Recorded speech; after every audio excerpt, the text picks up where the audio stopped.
Nagbabars ka? Nagkasariling bar to. Magaling kang mag-construct pero ma-establish pangalan ko. Wait lang. Natatawa ako, sinalala ko si Kairam.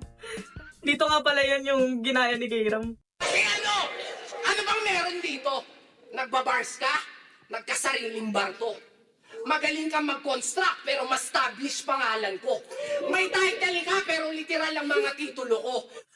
May title ka pero nakikitira ka lang sa tito mo. Magaling kang mag-construct pero ma-establish pangalan ko.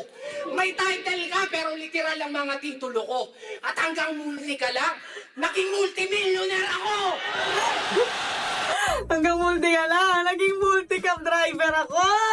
Title ka pero literal ang mga titulo ko. At hanggang muli ka lang, naging multimillionaire ako! Yay!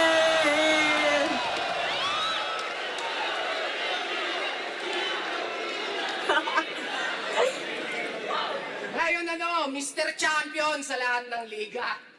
Tibay! Tingin mo mayayabang mo sa akin mga tropeyo mo at papugay? Hanggang kailan ka makikipagsuwagan ng sungay? Umay! Nasa pagalingan ka pa rin?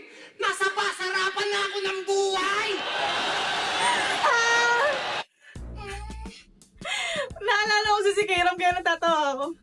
Nasa pagalingan ka pa rin. Ako nasa pasarapan na ng ulam. Hanggang kailan ka makikipagsuwagan ng sungay? Umay! Nasa pagalingan ka pa rin? Nasa pasarapan na ako ng buhay!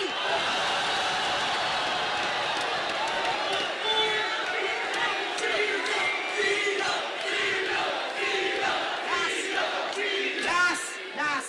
Nasa pasarapan na ako ng buhay. Pero kung yan ang basihan niya ng pagiging tunay, eto pinagkaiba ng nanalo lang sa nagtagumpay. Sa naghanap buhay. Tangina ni Kairam, tangina. Siya na iisip ko, sa naghanap buhay. Lakas ng round 2 ni Sinyo, ha? Malakas yung round 2 ni Sinyo. Lalo siguro kung first time niyang pinerform, first time nating narinig, nandun pa yung shock value.